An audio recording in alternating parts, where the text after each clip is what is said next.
अस्सलाम वालेकुम जी। आज हमारा लेक्चर नंबर 13 क्लास 8 है, सब्जेक्ट कंप्यूटर साइंस है और यूनिट नंबर भी 8 है।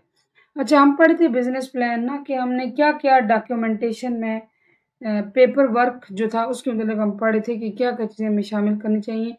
लास्ट लेक्चर जो है वो था जी बिजनेस प्लान के ऊपर, तो उसी के 2 पॉइंट्स रह गए थे, BIOS of the company and costing. ये देख लेते हैं। You must also include a bio of executives and managers of your business. अच्छा, बायो कहते हैं हिस्ट्री को, मुकम्मल डिटेल को, तफसीलात को। आपको बिजनेस के जो मैनेजर्स हैं, अगर आपने टीम हायर की हुई है, ज़्यादा बंदे पर्सन लगा के आप काम कर रहे हैं, एग्जेक्टिव भी होते हैं, ये बेसिकली ओहदे होते हैं, ठीक है। यानी आप अपने बाद किसी को इंचार्ज बनाते हैं, कोई मैनेज करता है आपके कारोबार को, जिनके साथ मिलके आप काम कर रहे होते हैं। तो इसमें वही चीज़ बताई गई है कि आप उनका भी डेटा शामिल करें। This will show investors how capable the company staff is. जब आप उनका वर्कर्स का डेटा शामिल करेंगे, वैसे उनको वर्कर तो नहीं कहना चाहिए, वर्कर तो थोड़े आम लेवल के आ जाएंगे पर्सन्स। ये मैनेजर्स हैं, एग्जेक्टिव्स हैं, जो आपके साथ आपके बाद कंपनी को संभालने के इंचार्ज हैं। आपके बाद से मुराद ये है कि अगर कभी आप ना हों, एब्सेंट हों, तो आपके बाद वो देख रहे होते हैं बिज़नेस को। This will show investors. अब ये इन्वेस्टर्स कौन है, मैंने आपको लास्ट लेक्चर में बताया था, जो आपके कारोबार में पैसा लगाने के लिए तैयार होते हैं, ठीक है। जैसे लोग ऐसे करते हैं ना कि बहुत सारे कामों में पैसा इन्वेस्ट करते हैं, सरमायाकारी करते हैं, उनको मुनाफा मिलता है। अब घर पड़े-पड़े पैसा तो डबल नहीं हो सकता, तो कहीं न कहीं इन्वेस्ट कर दें हलाल तरीके से। अगर आमदन आपको प्रॉफ़िट मिल रहा है तो किसको बुरा लग सकता है। This will show. ये इन्वेस्टर्स जब देखेंगे तो उनको ये बड़ा मुतासिर करेगी चीज़ कि आपकी कंपनी का जो स्टाफ है वो कितना अहल है, कितना काबिल है, and assist you in achieving your objectives. जब आप इन्वेस्टर्स को मुतासिर करने में कामयाब हो जाते हैं तो समहाउ आप अपना बिज़नेस जिस मकसद के लिए चला रहे हैं वो भी आपको कामयाबी मिल जाती है। अब देखिए, कितना भी कोई बिज़नेस छोटा हो, बड़ा हो, सरमायाकारों की ज़रूरत सबको होती है, ठीक है। आगे जी कॉस्टिंग, अखराजात। To implement the business plan. अगर आपने बिज़नेस प्लान बना लिया और आप उसको लागू करना चाहते हैं, यानी कि आप उसको अप्लाई करना चाहते हैं, एप्लीकेबल करना चाहते हैं, you must address the budget. आपको अपना बजट भी देखना चाहिए और उसके इंतज़ामात भी सँभालने चाहिए, यानी कि फाइनेंशियल जो चीज़ है, पैसा, माली वसाइल, उनको भी देखना चाहिए। It describes the balance sheets, funding. इसमें क्या होता है, बैलेंस शीट्स, फंडिंग यानी कितना पैसा आ रहा है, ठीक है। फिर क्या-क्या पैसा लग रहा है और कितना पैसा मौजूद है कंपनी के पास, कैश फ्लो स्टेटमेंट्स। फिर रोज़ाना के बेस पर जो ट्रांज़ैक्शंस हो रही हैं, सेल्स हो रही हैं, कितनी जो है वो आपके पास सेल्स आई, कितनी आपकी प्रोडक्ट्स सेल हुई, कितना प्रॉफ़िट गेन हुआ, इन सब को आपको मैनेज करना आना चाहिए। And profit and loss statements. अगर आपको फ़ायदा हो रहा है, तो भी आप उसका हिसाब-किताब रखें। अगर आपको फ़ायदा नहीं हो रहा, खुदा न ख़ास्ता, तो भी आप उसका हिसाब-किताब रखें, अमंग अदर थिंग्स। अच्छा, ये हिसाब-किताब की जो मैंने बात की, लिखना क्यों ज़रूरी है? ये डेफ़िनेटली लिखना इसलिए ज़रूरी है क्योंकि आप जब ये चीज़ें लिखेंगे, लिखना ज़रूरी होता है। आप साथ-साथ लिखेंगे हर चीज़ के बारे में, तो ही आपको समझ आएगी ना भई कितना पैसा लग रहा है और क्या मुझे प्रॉफ़िट हो भी रहा है या मैं सिर्फ़ ऐसे ही पैसा ही लगाए जा रहा हूँ, ठीक है। नेक्स्ट क्वेश्चन है जी, टॉपिक है मीडिया लिटरेसी। अच्छा, ये एसपीए क्लास से जो चीज़ ऐसी है, जो चूँकि एसपीए हम आपको पता है गवर्नमेंट स्कूल में कंडक्ट होते हैं, अब तीसरा साल है, तो एसपीए के लिहाज से ये क्वेश्चन इम्पोर्टेंट है। Media literacy. Media literacy provide tools to help people develop approachable media capability to critically analyze messages, offer opportunities for learners to expand their experience of media। अच्छा, एक बार पढ़ के बताती हूँ, फिर मैं आपको वर्ड बाय वर्ड बताऊंगी इसका कि क्या लिखा हुआ है। And experience of media and help and develop generative media proficiency to increase creative skills in making their own media messages. अब इस बात समझें। मीडिया लिटरेसी कहते हैं ना कि पढ़े लिखे होने का रेट, यानी कहीं पे शरह किसी चीज़ की, पढ़ाई की, ठीक है, इल्म की, कि कोई कितना जो पढ़ सकता है। अब मीडिया की जहाँ तक बात है, मीडिया में देखें, मीडिया में प्रिंट मीडिया भी आ जाता है, सोशल मीडिया भी आ जाता है, डिजिटल मीडिया भी आ जाता है, अखबारात हैं, फेसबुक है, यूट्यूब है, ट्विटर है, ठीक है, व्हाट्सएप है। व्हाट्सएप के ज़रिए भी इवन लोग जो है वो मैसेज भेज रहे होते हैं ग्रुप के, आपको ग्रुपों में ऐड कर दिया जाता है, वहाँ पे चीज़ें सेल हो रही होती हैं, रीसेलर्स उसमें ऐड हुए होते हैं। अब समझिए इस बात को।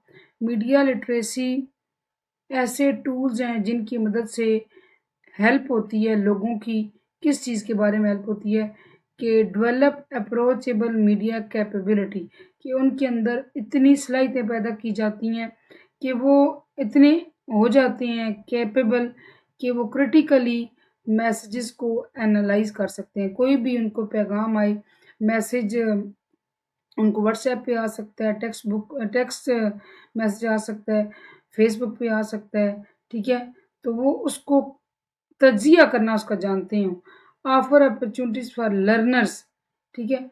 और जो सीखने वाले हैं उनको ऐसे मौक़े फ़राहम करना, कैसे मौक़े to expand their experience of media, ताकि वो मीडिया के एक्सपीरियंस को बढ़ा सकें, अपना तजर्बा जो मीडिया के अंदर है उसको मज़ीद पॉलिश करें और उसकी मदद से आगे कामयाबी हासिल करें।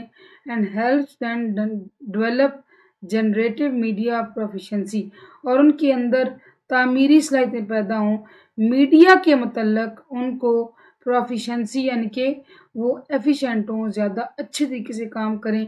टू इंक्रीज़ क्रिएटिव स्किल्स, उनकी तख्लीकी सलाहियतें मज़ीद बढ़ें।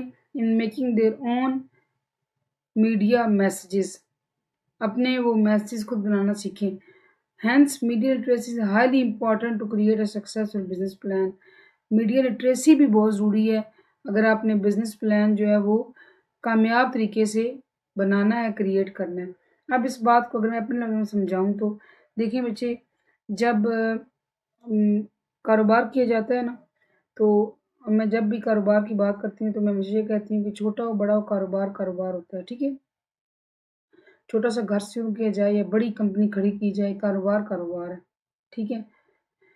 अच्छा, उसमें ये होता है कि आप लोगों को अट्रैक्ट करते हैं अपने कारोबार की तरफ। देखिए, जब तक आप बताएँगे नहीं कि आप क्या कर रहे हैं, आपका कारोबार क्या है, लोग कैसे वाकिफ़ होंगे, कैसे उन तक मालूमात पहुँचेगी? आप देखें कि अखबारों में इश्तहार लगवाना, तस्वीरें लगवाना, यूट्यूब पे जो है वो मशहूरी करना, फ़ेसबुक पे ऐड लगाना, पोस्टें लगाना, व्हाट्सएप के ज़रिए मैसेजेस भेजना, टेक्स्ट मैसेज भेजना। मैं आपको उसकी मिसाल देती हूँ। आज चकवाल में जो है वो एक बड़े मशहूर ब्रांड पे सेल लगी है, ठीक है? तो उसका अभी थोड़ी देर पहले मुझे मैसेज रिसीव हुआ है, टेक्स्ट मैसेज, ठीक है? अब उस टेक्स्ट मैसेज में ऐसा लिखा होता है कि इतने percent sale is live, 30% I think लगी है, 30%।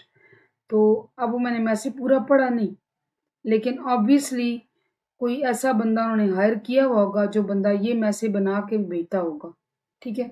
अब उसको देख के मुझे क्या पता चला कि सेल लगी है।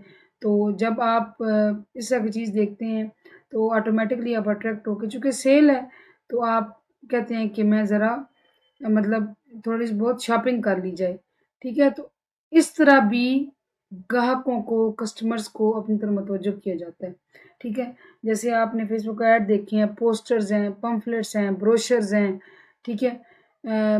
आपके जिस शहर से भी आप बिलॉन्ग करते हैं, शहर के चौक में लगा हुआ जो साइन बोर्ड होगा, इवन वहाँ पे भी हो सकता है कल तक वो जिसकी मैं अभी सेल की बात कर रही हूँ ऐड चल जाए, ठीक है?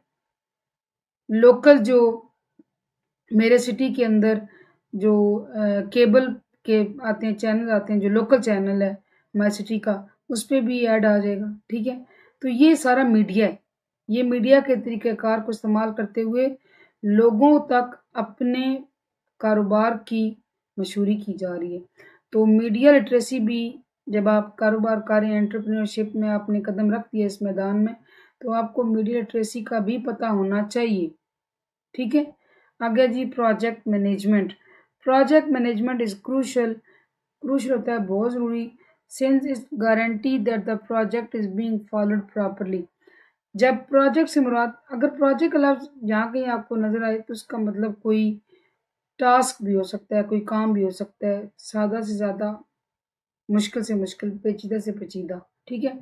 जब आप प्रोजेक्ट मैनेजमेंट को मद्देनज़र रखते हैं तो इस बात की यकीनदहानी की जाती है कि प्रोजेक्ट को प्रॉपरली फॉलो किया जा रहा है, प्रॉपरली इसको कैरी किया जा रहा है, पूरा किया जा रहा है उस काम को या नहीं। Some of the thing guaranteed by project management tools are very important and used for business plan. कुछ ऐसी चीज़ें हैं जो अगर आप बिजनेस प्लान के अंदर प्रोजेक्ट मैनेजमेंट को शामिल करें तो वो चीज़ें हर हालत में आपकी कामयाब होंगी। Project management ensures in a business plan that, अब आप देखिए अगर आपने बिजनेस प्लान के अंदर प्रोजेक्ट मैनेजमेंट भी शामिल करनी है तो वो किस बात को देखेगा। Every initiative has a strategic objective. Initiative कहते हैं हर कदम, यानी जो भी आपने काम किया, जो आपने कदम उठाया, बिजनेस की बात की जा रही है, सिर्फ कारोबार मतलब सोचे, उसमें आपने कुछ भी करना है तो उसका एक मकसद होना चाहिए। ऑब्वियसली बगैर मकसद के तो आप कुछ भी नहीं, आपका कोई काम बगैर मकसद के नहीं हो सकता। फजूल में तो नहीं आप वक्त ज़ाया करेंगे अपना। Things are accurate and will benefit the business opportunity. आपने सारे वही काम करने हैं जो एक्यूरेट हों, दुरुस्त हों और बेनिफिट फ़ायदा दें बिजनेस को, कारोबार के मौक़ों को, ठीक है। यानी हर वो काम आपने करना है, हर वो कदम आपने उठाना है जो आपके कारोबार को आगे बढ़ाए। Everyone is aware of their responsibilities. Project management को बिजनेस प्लान के अंदर शामिल करने का फ़ायदा ये है, हर बंदे को अपनी अपनी जिम्मेदारियों का एहसास होना चाहिए भी, और होगा अगर प्रोजेक्ट मैनेजमेंट आप शामिल करेंगे। जब हर बंदा टीम के अंदर अपनी अपनी जिम्मेदारियों से आगाह होगा तो कारोबार तो कामयाब होगा। Projects progress is mentored, sorry monitored and accurately reported. कोई भी काम है वो कैसा जा रहा है उसको आपने देखना भी है, मॉनिटर भी करना है और रिपोर्ट उसको आगे बताना है सीईओ तक, चाहे वो लिख के बताएं या ज़ुबानी बताएं, पेपर वर्क में बताएं, यानी आपके रिजल्ट्स वो सामने आने चाहिए कि वाकई सही काम हो रहा है कंपनी के अंदर। Risks are effectively manage to prevent problems. अगर आपने कारोबार में कोई रिस्क आ गया, कोई चैलेंज सामने आ गया, थोड़ा सा मुश्किल मरला आ गया, अब क्या करें, तो उसको आपने अच्छे तरीके से मैनेज करना है टू प्रिवेंट, ताकि बच सकें किससे, मसाइल से, प्रॉब्लम से। अब ये सारे काम कब होंगे, जब आप प्रोजेक्ट मैनेजमेंट को बिजनेस प्लान के अंदर शामिल करेंगे। बिजनेस करना भी समझे एक प्रोजेक्ट है, तो आपने इसकी मैनेजमेंट तो हर चीज़ की होती है ना। घर के अंदर रोज़मर्रा ज़िंदगी में छोटा सा काम करें तब भी आपने इसको मैनेज करना होता है, ठीक है। मैनेजमेंट के बगैर तो कोई काम भी नहीं हो सकता। The next topic is transaction versus payment, very important according to SBA. ज़रूर आता है क्वेश्चन, ठीक है, हर दफ़ा मैं देखती हूँ आया होता है, चाहे सितंबर टेस्टों में हो, दिसंबर में हो या फाइनल में। ट्रांजैक्शन और payment. Transaction is an instance of buying और सेलिंग समथिंग। ट्रांजैक्शन कहते हैं एक इंस्टेंस, कहते हैं एक काम होने को, किसके, बाइंग खरीदना, सेलिंग या बेचना, समथिंग कोई चीज़, ठीक है। अब इसके अलावा पेमेंट क्या है, इसके बरक्स पेमेंट देखें। Payment is processing of payment from payer to payee. Payer क्या है, फॉर एग्जाम्पल आप गए हैं दुकान पर, आपने खरीदा है राशन, मैं मिसाल देती हूँ, ठीक है। आपका नाम है अली, ठीक है, और ये है जी शॉपकीपर, ठीक है। पैसे बने 5,000, आपने इनको पे किए 5,000। आप हुए पेयर, पे करने वाले, और शॉपकीपर होगा पेई, जिसको पैसे मिले हैं, ठीक है। पेमेंट क्या होता है, आप एक बंदे से दूसरे बंदे को जो पेमेंट दी जाती है ना, किसी चीज़ के बदले में, वो पेमेंट होती है, ठीक है। Number 2, the act of agreement between a buyer and seller is refer to an transaction. खरीदने वाले और बेचने वाले के दरमियान जो एक मुआहदा होगा ना, ज़ुबानी कलामी हो जाए जैसे भी, उसको आप ट्रांजेक्शन कहते हैं।